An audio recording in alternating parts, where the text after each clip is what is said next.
Welcome back everyone, I hope you all doing good, having a great day. This is going to be my final version of the speed farming build done with 70% critical hit chance and 30% movement speed. That is correct, I will talk about that as we go through the builds here, but the current builds and the damage that you are seeing on your screen is done with 360 resonance only. I had like couple of random 1-star gems and 2-star gems that I put onto display and showcase the speed farming builds with a 70% critical hit chance and 30% movement speed. And if this looks good to you, we will dive into strength and weaknesses of the build first, and then we will go for the gems, free to play, pay to win, set items, and then we will go through the modifiers for the legendary essences.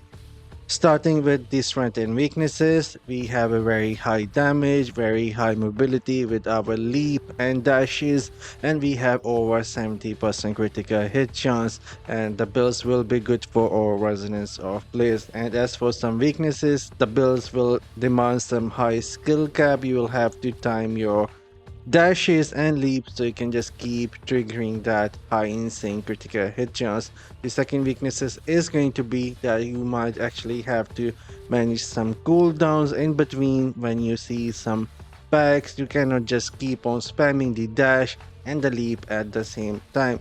Builds are not good for PvP, dungeon and raids.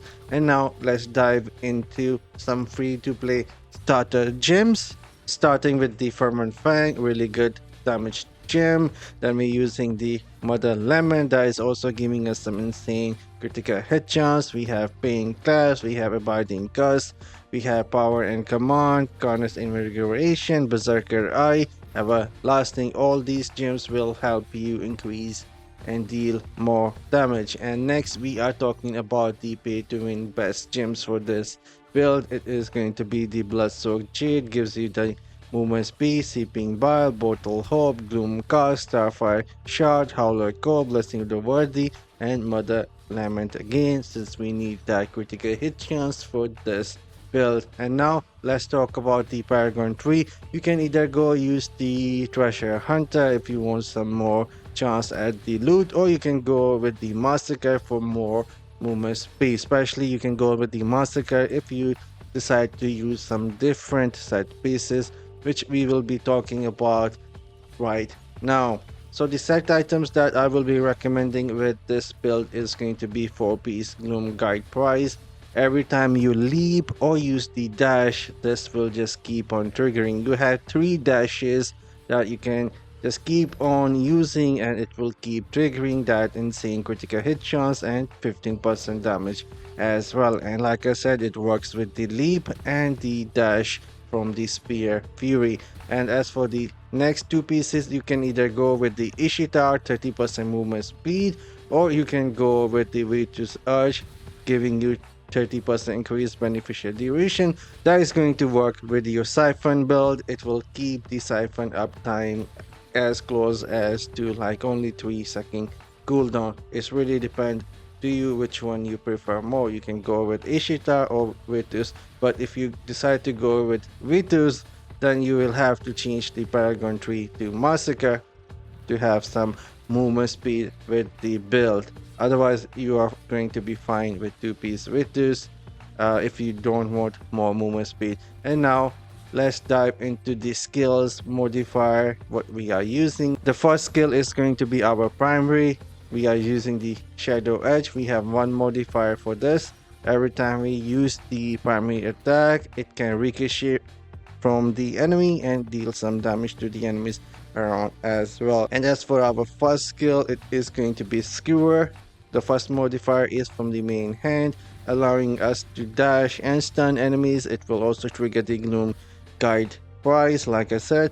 And the next modifier is from the off hand. Every time we leap, it will increase our total damage by 19%. And if you are using 2-piece Vitus, the effects for the Gloom Guide Prize and stuff like this will be increased as well. That is why we have the 2-piece Vitus as an option with this build.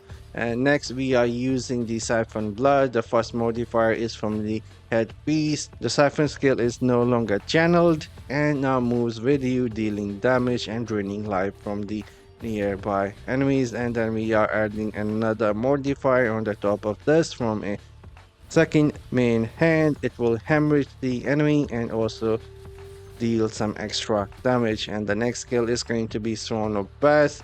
The Swan of Bass now engulf you in a continual damage that is going to move with you. And the next modifier is from the Pants, also poisoning the enemies and dealing some extra damage.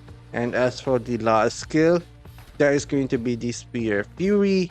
It will allow you to dash forward, moving one pack to another pack, and it will help you trigger the Gloom Guide prize as well. And next we have the Reforge primary bonuses here. I am using the primary attack damage increase, skill damage increase, critical hit damage increase, duration of beneficial effects, and then I have the attack speed. So now you can get that insane critical hit chance from Mother Lament. That is around 32%. Then you can get another 22% critical hit chance increase from the Gloom Guide prize, and you can have another 20% critical hit chance increase from your gear pieces. So that is around total of 70% critical hit chance with this build. Even with less resonance, you can deal a lot of damage. Hopefully this video was helpful. I'm gonna sign off. I'll let you guys see some of the gameplay and leave a like.